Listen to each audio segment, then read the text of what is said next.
निज पकेटरे एहाकू रखंतु 5 मिनिट्रे से नारी तुम पाखकू आसीबो जहा चाहिबे ताहा करिबो।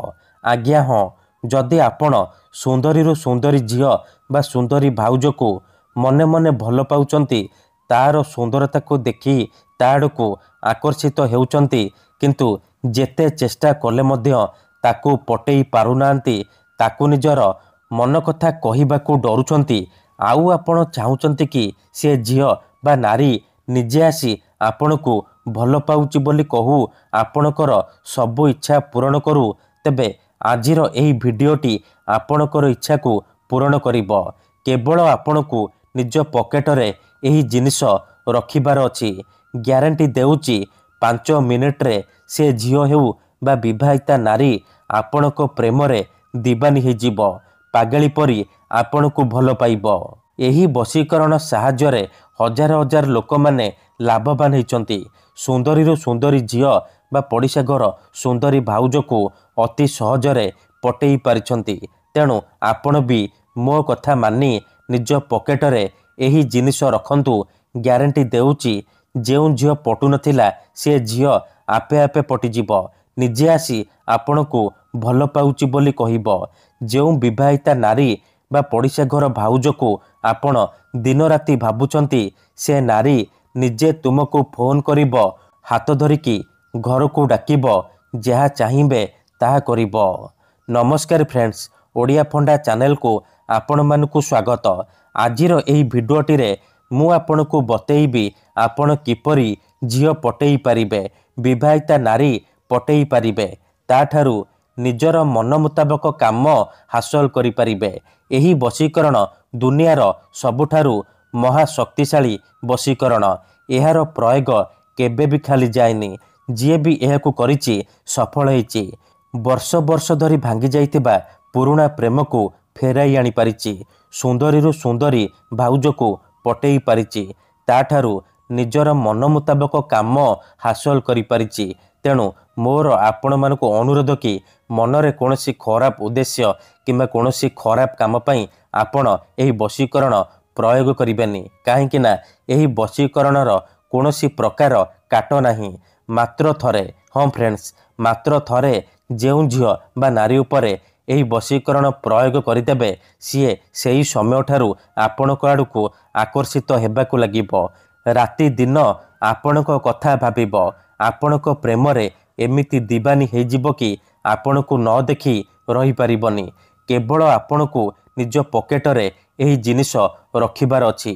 हाँ फ्रेंड्स, केते थर एमिति हेइथाए कि आपण जेउ झियोकू मने मने भल पाउचंती, सीए आपणकू भल पाउनी, अन्य काहाकू भल पाउची। आउ आपण ता पछरे गोड़ेई गोड़ेई निजर सबु समय सारी सारिलेनी, किंतु से झियोकू पटेई पारुनाहांती।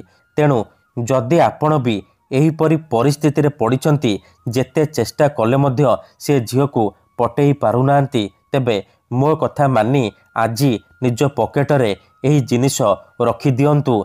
ग्यारंटी देउची से झियो निजे आसीबो, आपणक सहित कथा हबो, आपणकू भल पाउची बोली कहिबो। आपणक प्रेमरे एमिति दीवानी हेइ जिवो कि आपणकू छाड़ी रही पारिबनी। एही वशीकरण साहाय्यरे आपण सासू नणंद दियर भाउज काहाकू भी निज बसरे करि पारिबे, ताठारू निजर मन मुताबक काम हासिल करि पारिबे। तेबे एही वशीकरण आपण किपरि करिबे, केमिति करिबे, एहार प्रयोग विधि कोन मु आपनकू सिखेइबी। संपूर्ण प्रयोग विधि मु आपनकू ठीक भाबरे सिखेइबी। जानिबा पई मोर आपण मानकू अनुरोध कि आपण भिडियोटी को मूलरू शेष पर्यंत पूरा ध्यान सहित देखंतु। ठीक अछि, तेबे जाय कि आपण संपूर्ण प्रयोग विधि जानि परिबे। अधारू छाड़ी पळैले किंबा काटी काटी देखिले आपण किछि भी बुझी परिबेनी। परे आपण कहिबे गुरुजी आपणकर वशीकरण काम करूनी। देखंतु, वशीकरण विधि जानिबा पूर्वरु गोटे छोटिया कथा जानि रखंतु। वशीकरण एमिति सेमिति काम करेनी। मनरे संपूर्ण विश्वास, निष्ठा आउ एकाग्रतार सहित आपणकू एही वशीकरण करिबाकू पड़िबो। तेबे जाई मु आपणकू ग्यारंटी देउची आपण जेते सुंदरी झियो बा सुंदरी भाउजको चाहिबे अति सहजरे ପଟେଇ ପାରିବେ, ତାଠାରୁ ନିଜର ମନ ମୁତାବକ କାମ ହାସଲ କରିପାରିବେ। ତେବେ ଏହି ବଶୀକରଣ ଆପଣ କେଉଁ ବି ବାରରେ କରିପାରିବେ, କିନ୍ତୁ ଯେବେ ବି କରିବେ ସୂର୍ଯ୍ୟାସ୍ତ ପରେ ରାତି ସମୟରେ କରିବେ। ଏହି ବଶୀକରଣ କରିବା ପାଇଁ ଆପଣଙ୍କୁ କିଛି ସାମଗ୍ରୀ ଦରକାର, ଯେମିତିକି ଖଣ୍ଡିଏ କଳା କପଡ଼ା, 5ଟି କଳା ଗୋଲମରିଚ, ଖଣ୍ଡେ ସାଧା କାଗଜ ଆଉ କଳା ରଙ୍ଗର କଲମ।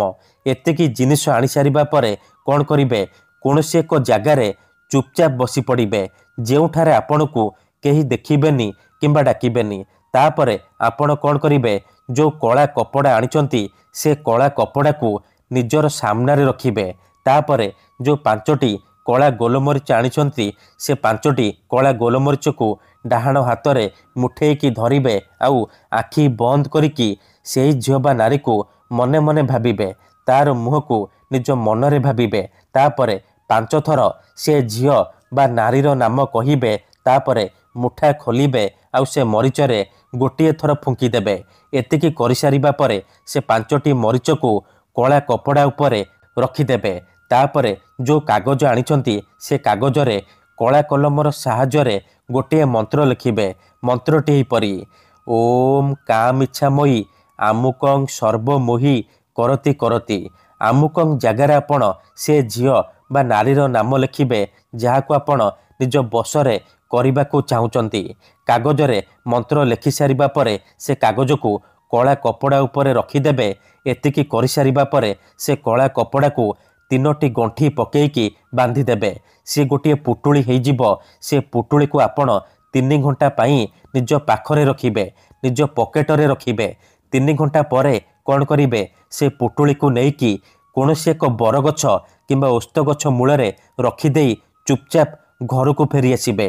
ଗ୍ୟାରେଣ୍ଟି ଦେଉଛି, ଏତିକି କରିକି ଦେଖନ୍ତୁ, ଏହି ବଶୀକରଣ କରିବା ମାତ୍ରେ ସେ ଝିଅ ହେଉ ବା ବିବାହିତା ନାରୀ ଆପଣଙ୍କ ଆଡ଼କୁ ଆକର୍ଷିତ ହେବାକୁ ଲାଗିବ। ଧନ୍ୟବାଦ।